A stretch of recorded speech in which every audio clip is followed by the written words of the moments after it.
Test. Right. So welcome to this video. You, the one viewer who will watch this. Thank you a lot. By the way, if you're here watching it, you will be privy to some information that probably no one else will find on the internet. I thought I would do a video on my process of picking the PickEms, and I would do this mostly for myself, just to motivate my choices. But I thought, why not? Why not put it on YouTube? Maybe someone can find some interest in it. So I will start with going through sort of my rationale behind why I'm picking certain things and sort of the philosophy behind that. And if you just want to skip that, I'll just put a timestamp in the description of when the actual picking starts. So I usually get these right fairly often. Got the diamond coin last time, which obviously was fairly easy, because it was probably the easiest major to pick last time in Stockholm, to be honest. But and just to be clear, I'm no expert or anything like that. I rarely bet, but I just thought I would share it, whatever. So I might ramble on too much, whatever. It's not planned. I'm gonna do this in one take. I don't care.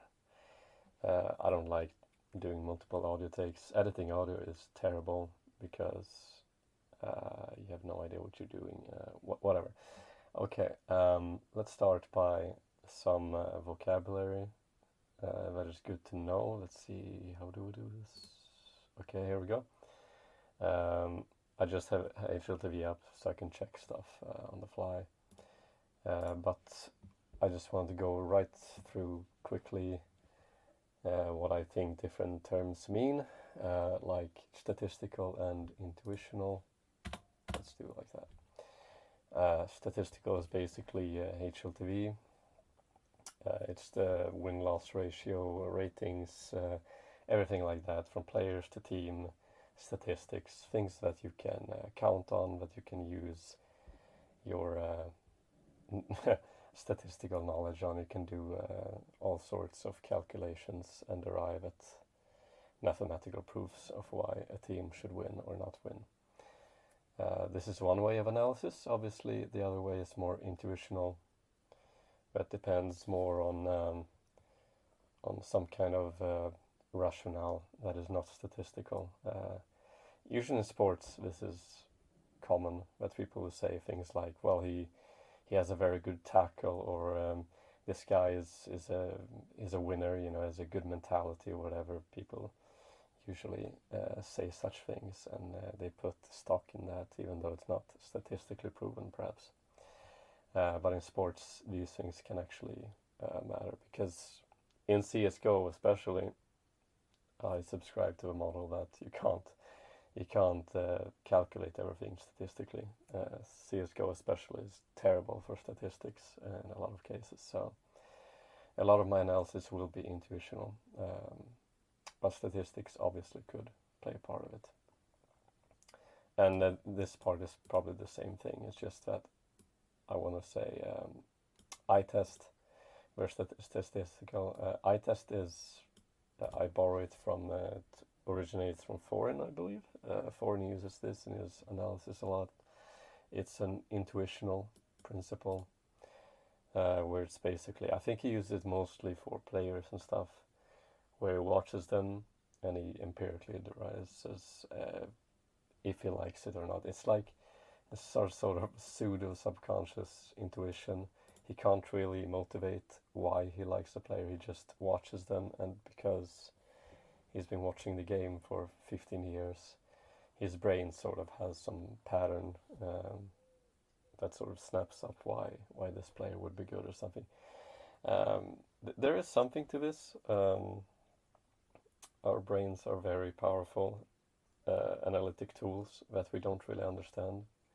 And when you watch a sports player, or like a football player or whatever, sometimes you can just sense that they're really good.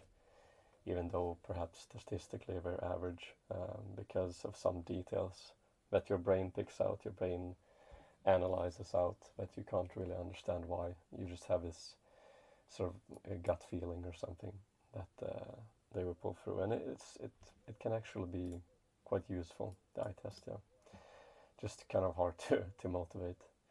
Then we have ceiling and floor, which is, I guess a lot of people know these from other sports and stuff. Ceiling is basically the sort of best average performance level of a team. When you say that this team could potentially beat a very good team, their ceiling is high or low, essentially.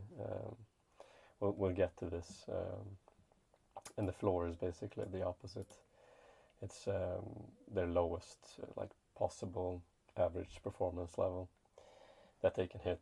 A lot of teams will vary. Like there are some teams that are very consistent. Consistent being that ceiling and floor are fairly close to each other. These teams are the easiest to predict. If your ceiling and floor is very far apart, you become very unpredictable. You don't know what you're going to get out of the team. And we have a lot of teams like that this time, so that makes it harder. Then you have form and class, which is another sports analogy, which works very well for CSGO, I think. Form is essentially when you just look at how a team has been playing recently. If they have been losing a lot to teams that they should beat, their form is pretty bad. If they recently have won a lot of matches they should have lost, their form is good. I think even HLTV has a form statistic, if I'm not mistaken. Class is the, well, not the opposite, because you can have, for example, good form and good class, and bad form and bad class, so they're not complete opposites. But class is often pitted against form, in the sense that class is, when you look at a more grand historical timeline of all accomplishments of the team and the team's players, what they performed in historically, and sometimes you will have things that are good if you have a good class, for example. Maybe you have very bad form, a bad run of form, but you have good class. Then, for example, if we go down here, BO3, BO1, BO3s can be very good for class teams. BO3 is essentially, if you play Counter-Strike, you know what this is. It's a best of 3 format where you play 3 maps, or a best of 3 maps rather. And BO1 is when you play best of 1 map. Best of 1 map is a bit more random, and if you have a very good day, or a very good, rather very good map, I would say, sometimes you can just hit a run straight off and get a very good start, or something like that, and you can beat some really good teams on one single map. So it's harder to predict BO1s, and it's more reliant on form, I would say, and BO3s are more reliant on class. You will have a lot more requirements when you play best of 3s. You will have need to have a better map pool. You need to be more consistent over those maps, and everything like that. That's why BO3s usually are considered to be more fair. And they have online, offline, which most people know what this is. And that comes with their own caveats. I don't put much into this online offline thing, but there's definitely teams that play better offline, and there are teams that play better online. That's actually true. So that is something you can think of. And domestic matchups, actually a lot of people don't put too much stock into this. I think this is very important. People like Thor and Richard Lewis don't really mention this a lot at all. I don't know why. I think, for example, when a Swedish team plays a Swedish team, usually it's almost a coin toss, and also the same thing with the Americas region and things like this. I think this is a huge point that you have to take in consideration. And in this stage, I don't think it's gonna be that important though. So, all right. So these are the terms I'm gonna sort of use or motivate my choices from. So let's get into it. Let's see how do I do this? Oh, there we go. There we go.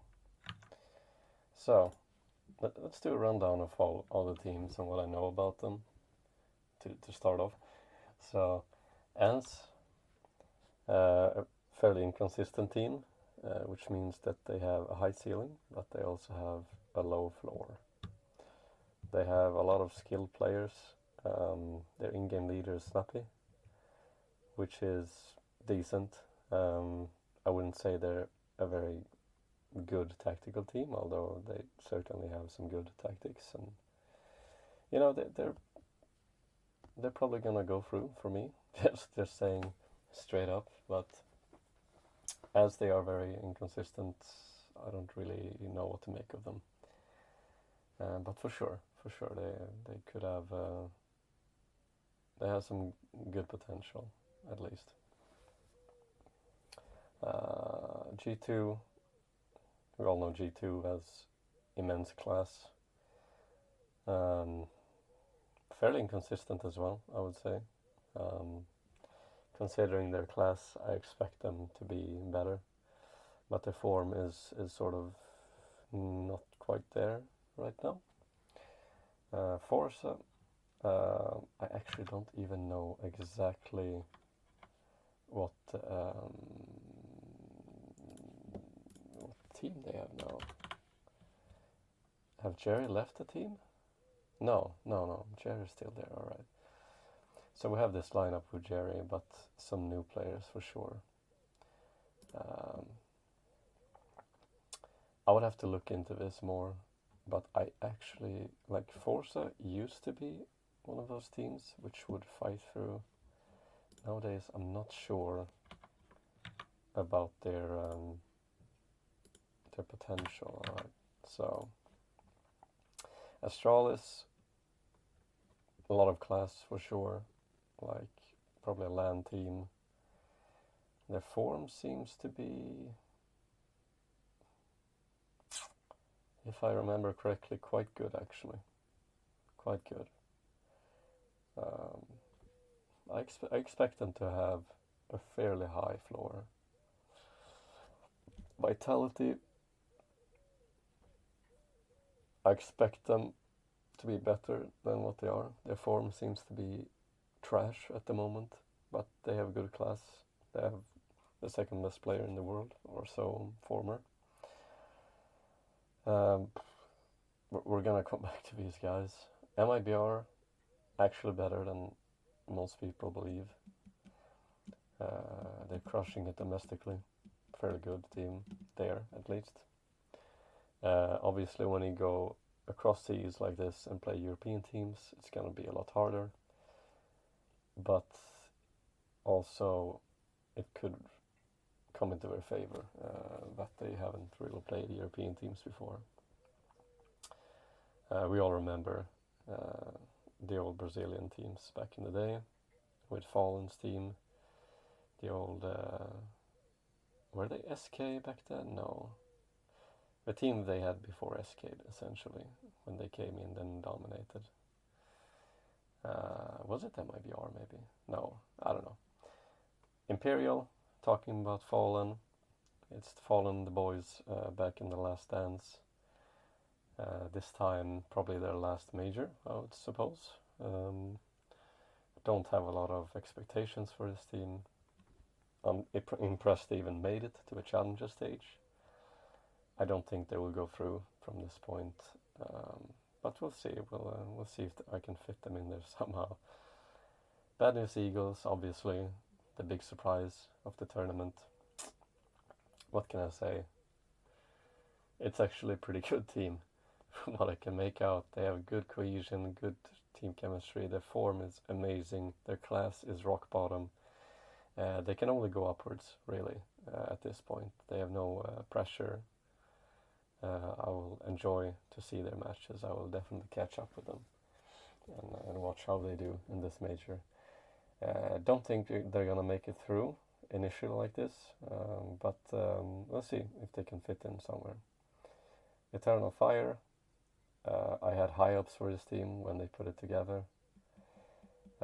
Obviously, most of these players were in Space Soldiers, but now they united with some other Turkish players to create sort of like a Turkish super team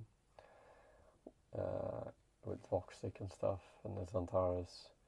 Obviously, they have a lot of class, but their form is very lacking, to say the least. I'm not impressed with the results. So we'll see what they can do. I will watch their matches, but I don't think they will make it initially like this. Team Spirit, once a great upset team, had a great ceiling, a great future ahead of them. I don't know what happened to this team. Their form has dropped. They don't really seem like a particularly good offline team. Skill-wise, still fairly good, I suppose. There's just something missing in this team, and I can't figure out what it is. I'm struggling to see them go through here. Outsiders, classic team that has just so much class, so much BO3 potential, so much offline notoriety that is just, it's gonna be hard to leave them out. Complexity, yeah, it's just one of those teams that I'm probably not gonna watch their matches. I'm sorry. They're a fairly boring team. I don't think they will accomplish much here. It will probably be a heartbreak for them, because I think they might have a chance of getting out, but I don't think they will. I don't know. We're gonna see. IHC, I have no idea. I don't know anything about them.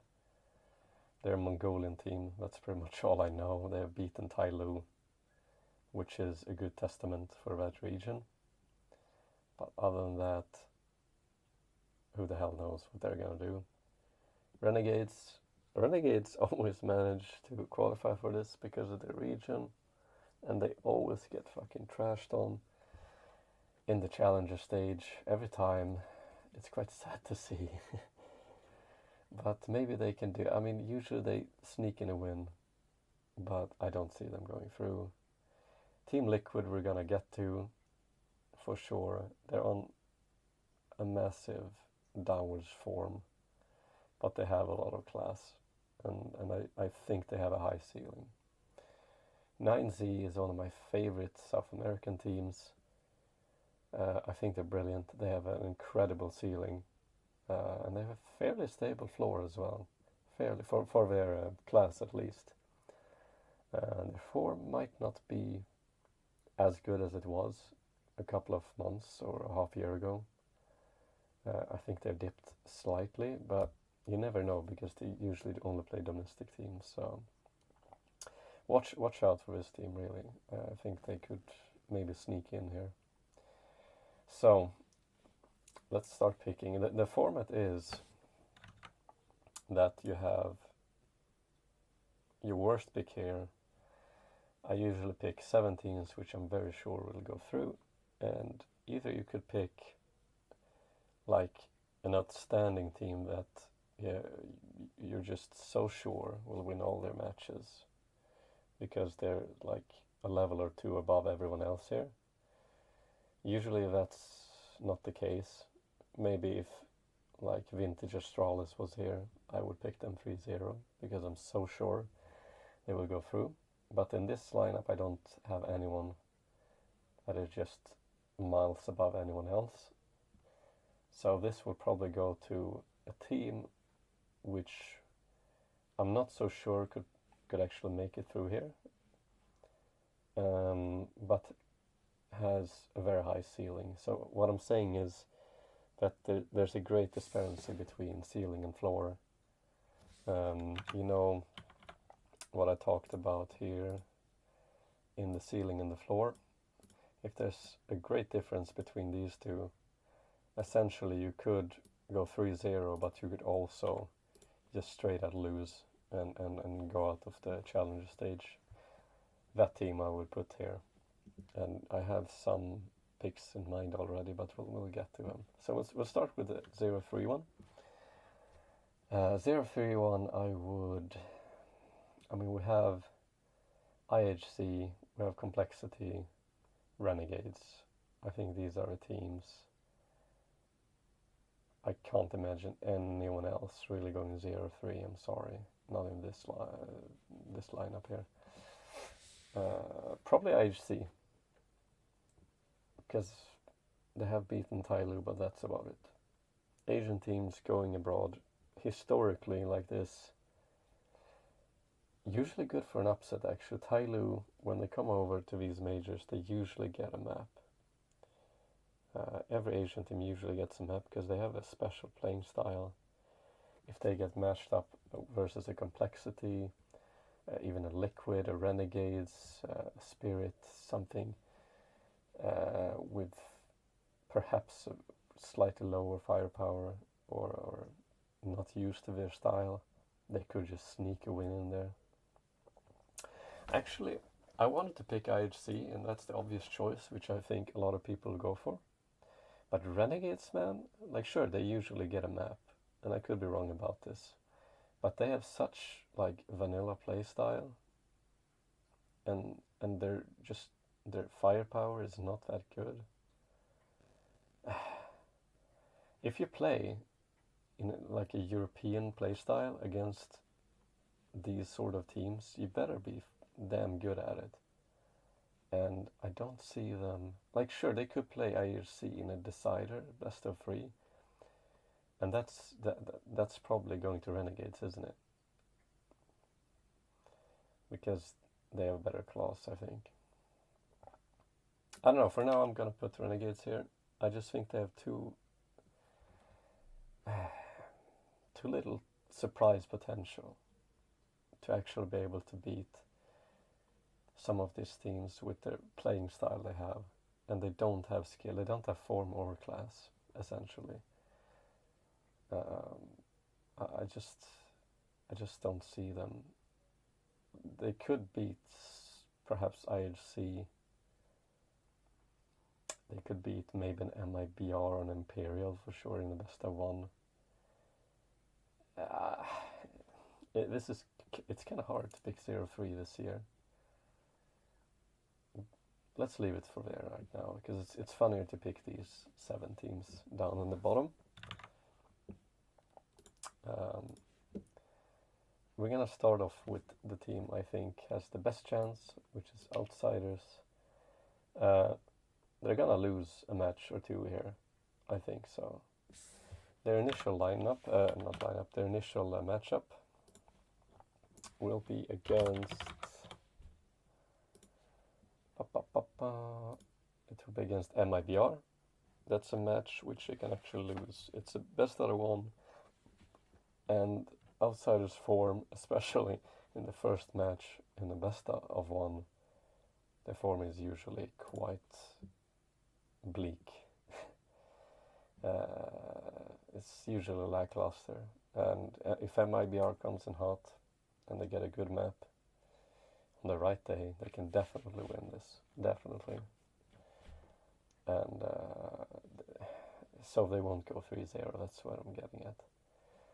But at the same time, Outsiders is one of those teams. I think out of all the teams here, they're probably the most consistent at offline, best out of 3 maps with a lot of high pressure and close situations. They're incredibly clutch in these sorts of deciding matchups, and I just think they're one of those teams who's probably going to go through 3-2 or 3-1, something like this, just on pure class, if it's necessary. Next one, I think Astralis probably. I'm gonna show you why as well, because Astralis has something called class. Look at these players. Farlig actually has come alive, and he has played like I expected him to do. when I think he played for, what was it? He played for Godsent, was it? And Copenhagen Flames, yeah, these teams, when he played in these teams, he played amazing. I thought he was going to be the next sort of device or something. Then he went to Fun Plus Phoenix, and they just couldn't get the right potential out of him. He played terrible, I don't know. They did not utilize him in the right way, and I think Astralis and Glaive have sort of got the best out of him again, and he looks amazing again. And then we obviously have the rest of the team, except for maybe Sipvix, also looks to be on par. I think this team is very consistent. Their floor and ceiling is very narrow and fairly high up as well. They have a high floor. They don't have a very high ceiling.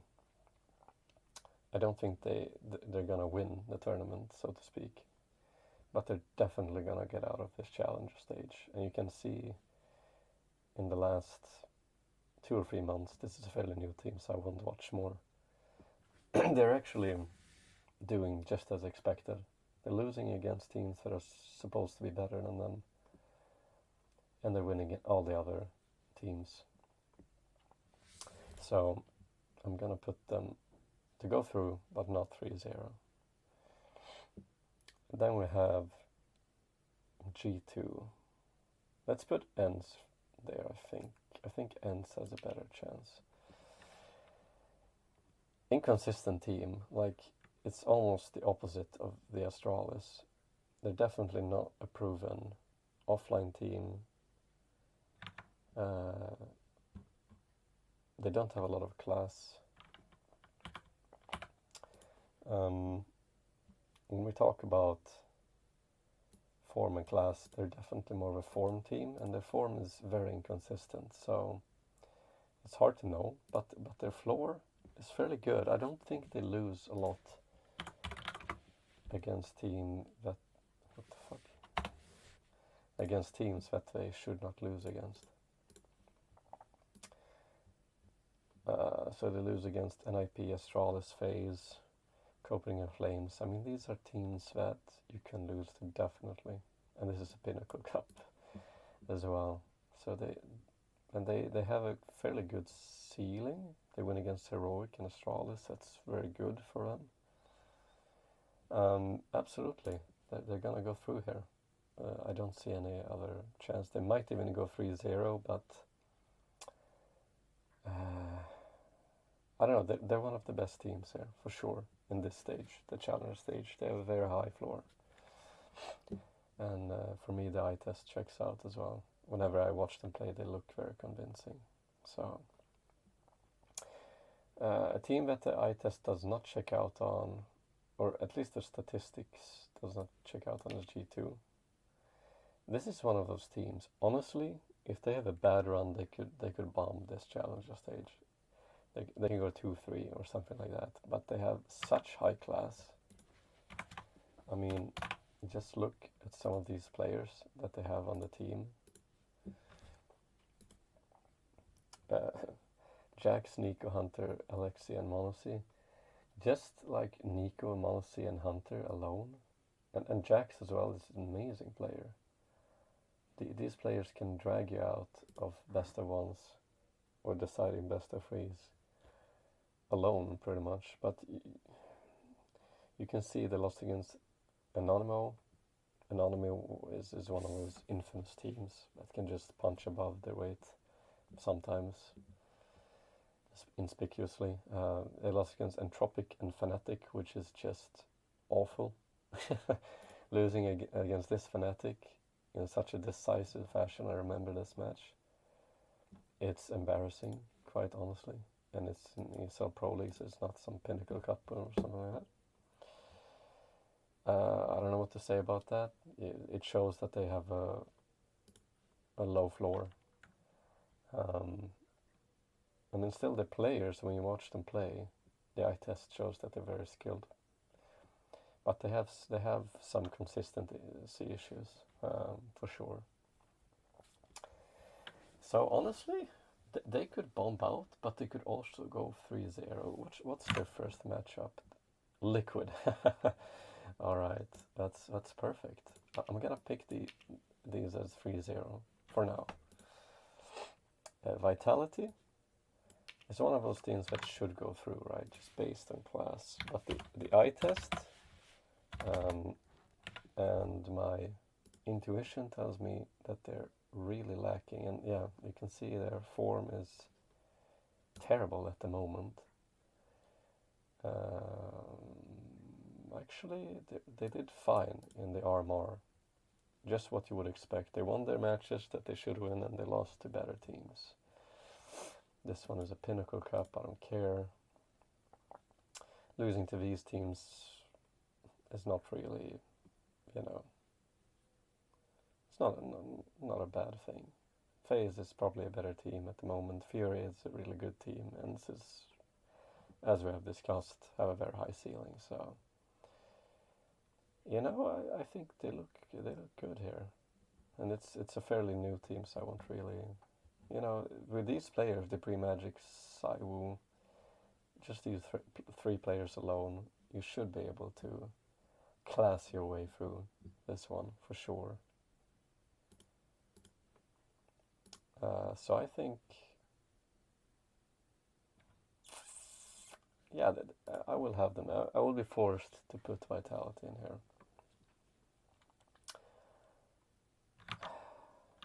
Should we have another look? Maybe I should have a look at my criterias. We don't have much domestic matchups. Best out of threes. I don't think this plays a major part. They're an offline team and a best out of three team, I think, for sure. Best out of three team, maybe not. I haven't really seen the map pool, and they don't feel consistent. I'm sorry, but their floor is fairly high. It actually is.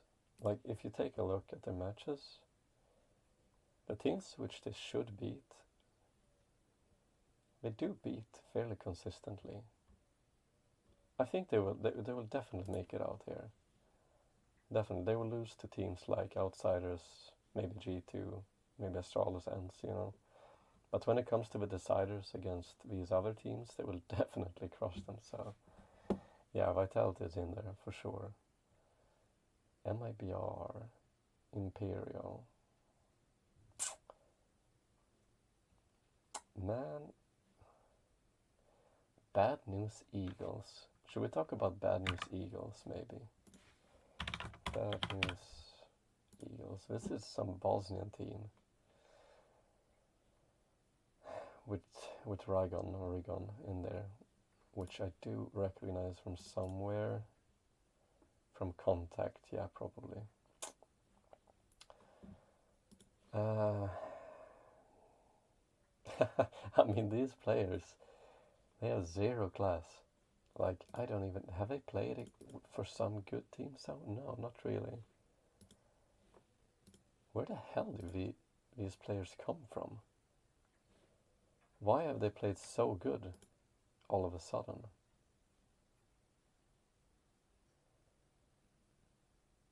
I don't get this at all. I mean, these players have played, but it's not the same lineup, right? When did they change lineup?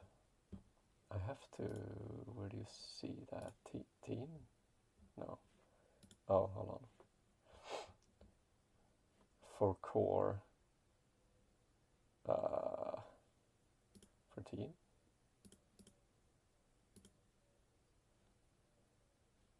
Let's see. Is this the same team? No, it's... Yeah, it is. Hello? There we go. Alright, this is still the same team, nice. So they've been playing since February. That's not a long time. That's not a long time at all.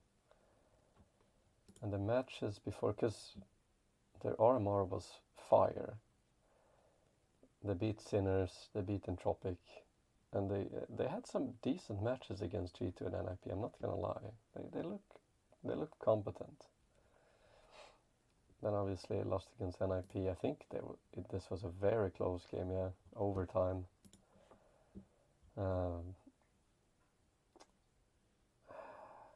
Yeah. But before that, let's see, in February, I think their form must be really, really good. Their form must be amazing. But their class is not. Yeah. They seem to have a fairly high ceiling for their class. And the floor seems to be fairly good as well. Let's see.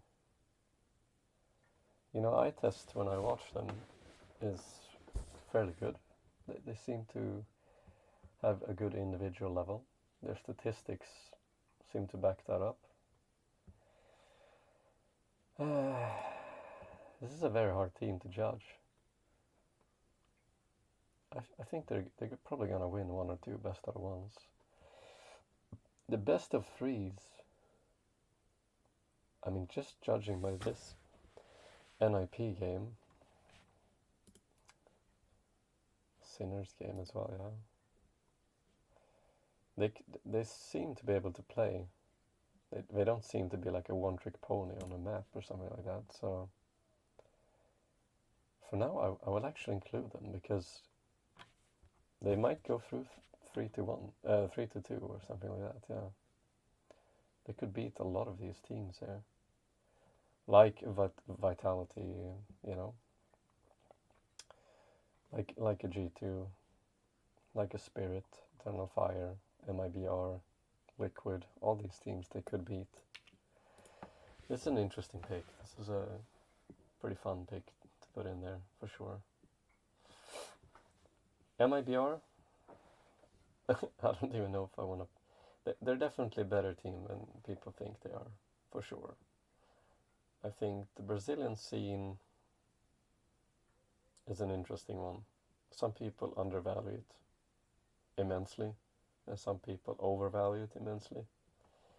Because they exist in their own little cocoon, their own sphere, they would only play each other, like Imperial and MIBR probably play each other every week. We don't really know, and they only have like some subpar NA teams to play against as well. So they usually what happens when they come over to EU is that they will have a very, very hard time, like Godsent had last major, but they will probably sneak in a win or two, and they could impress for sure if they have a good run, but they will probably be sort of grinded down by the better teams here. So I'm not sure they will make it through. I'm not sure. I don't really see them having the class enough. They could have a good form, but usually just the play style which Brazilians play with, you would have to have an immensely good form to be able to beat some of the strategic systems of these more offline class teams, you know. You would have to do something akin to what Fallen and the boys did back in the day when they grinded their way in 2013, 14, 15, I would say. And talking about Fallen and the boys, they're back in the last dance with Imperial. I'm just impressed they're here, to be honest, in the challenger stage. I don't expect them to go much further than this. They've come this far, and I think this will be it for them. I don't think they will go through. If we take a look, Imperial,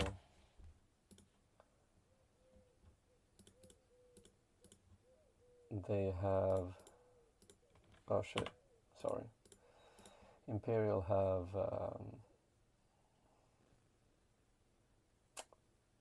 yeah, they're mostly domestic matchups.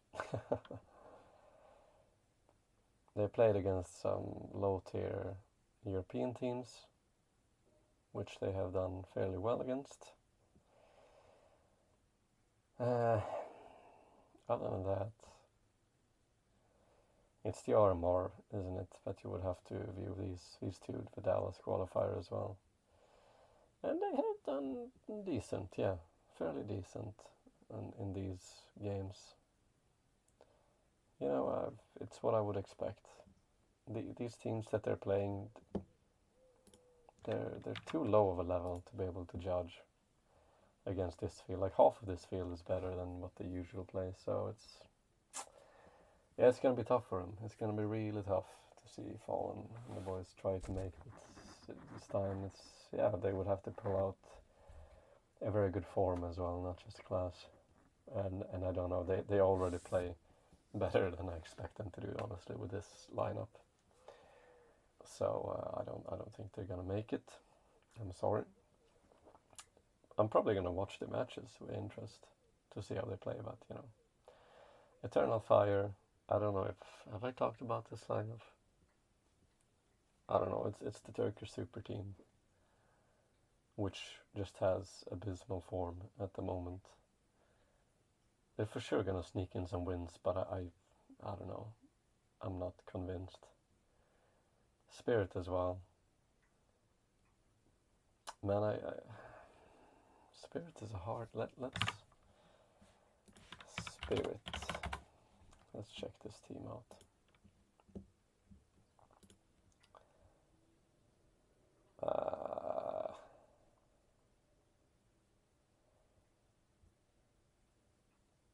Do they have a good floor? Because that's what really matters here. They're in their class. Like the teams that they're playing here, most of them are sort of in their range. So if they have a good floor and a decent ceiling, they should be able to go through. But when I look at this, the RMR seem to go decent.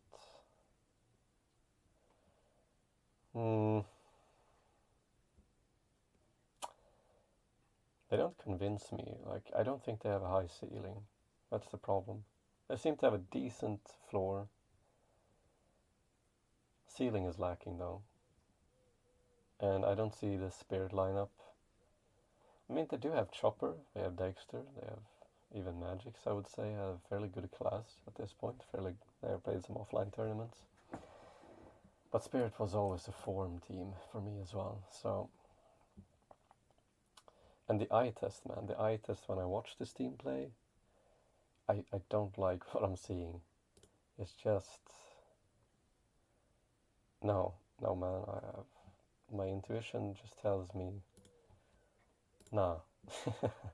The Russian teams usually find a way, but I don't know with this one. I'm not going to include it for now. Complexity. I mean, this is a team that has no class, right? Complexity. Yeah, I mean, like, what is this team, really? Could they surprise, perhaps? Let's see, let's make an honest judgment about Complexity.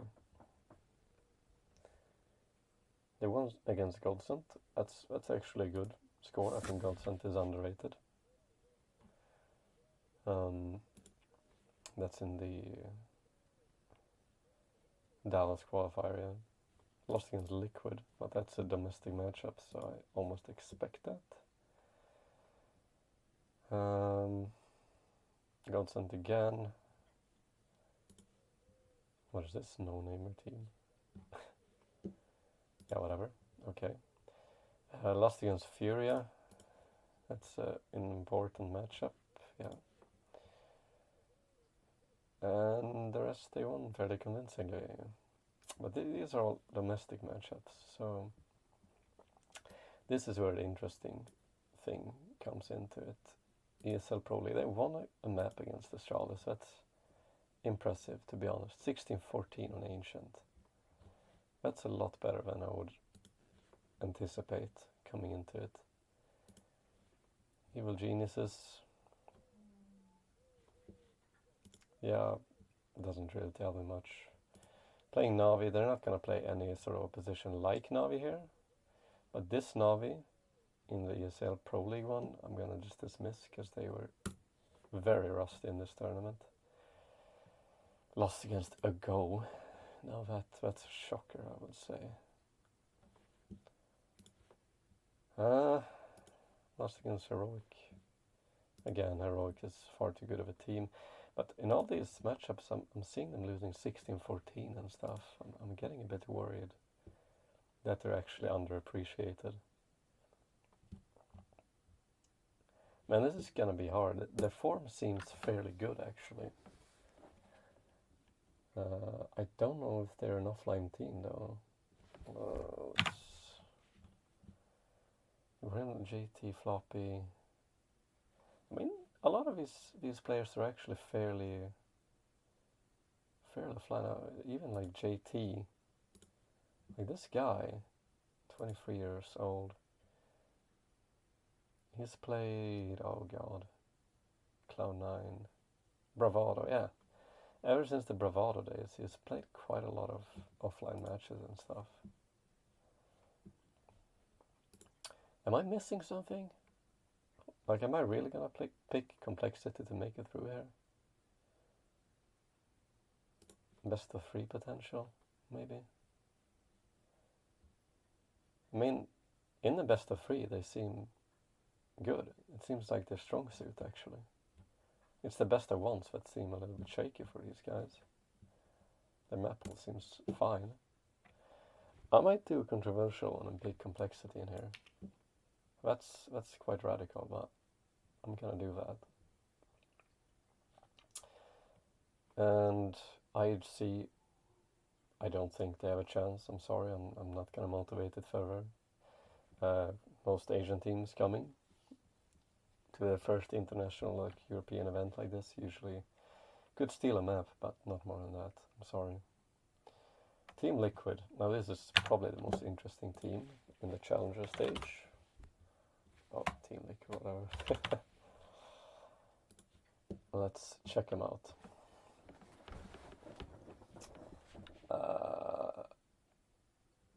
I don't really know how their OC pickup have turned out. It's playing fine. It's played fine, I think, for the matches I watched. Other than that, domestically, obviously, they're doing fine. The problem is,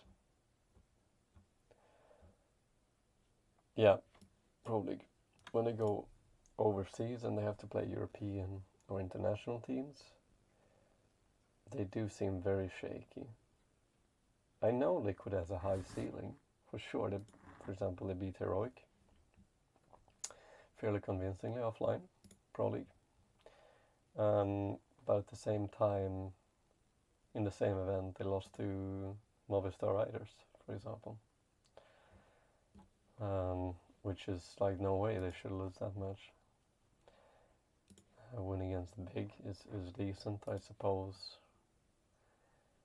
Losing at players, I wouldn't judge them too hard on that. Losing against NIP is not optimal. If you have a good floor, you should be able to beat NIP, but I can see that, yeah, it's a very tight matchup, so I'm not going to say much about it. You know, lost against Complexity, lost against Pain. This is very tough for me. They have a lot of class, let's be clear. If they come in prepared with a good mindset, they should be able to get through this one. Absolutely. They're a better team than 9Z, let's put it that way. But if we talk about 9Z, so I'm gonna switch over. Like, we only have Team Liquid and 9Z left here, so let's check out 9Z.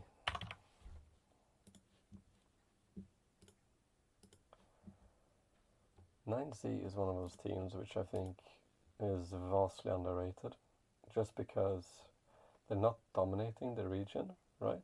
They're losing to MIBR, EG, Imperial, the best teams of the region. they have a fairly high ceiling though, and if their form is really good, which lately I think it has gone down a bit, well, not according to HTV, but I recall their form being very good, like around, yeah, January, February. They were almost beat Virtus Pro, they beat Movistar. That's terrible there, yeah. Beat Entropic, that's a very good score. Was it that far ago? No. Yeah, now I'm out of my league. For example, beating Vitality in April, but that's like a year ago.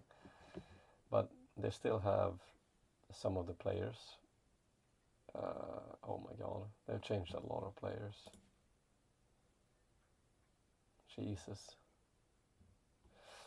Yeah, I might have overrated these guys, perhaps. Imperial is still. We don't have much to go on. It's pretty much only the RMR I can judge them on, and they seem decent, but not more than that.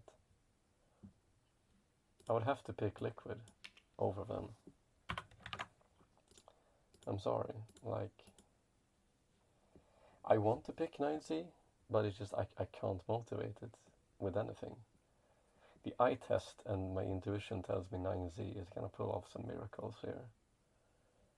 But everything else is just going Team Liquid's favor. I'm sorry. And Forza we haven't even included here, which could be another team that should probably go through. This is tough. Having Complexity there. Like a matchup between Complexity and Forza I would win. And 9Z and Liquid. Like these teams are... I think Complexity is underrated for sure. Liquid is at the moment perhaps underrated because people are just generally down on the NA region. But I think Liquid is still playing decently and good, enough for a challenger stage at least. They might completely bomb out in the later stages of the major, but for the challengers I think they have a solid roster. They have too much class, I'm sorry. And I think they have a good floor for it.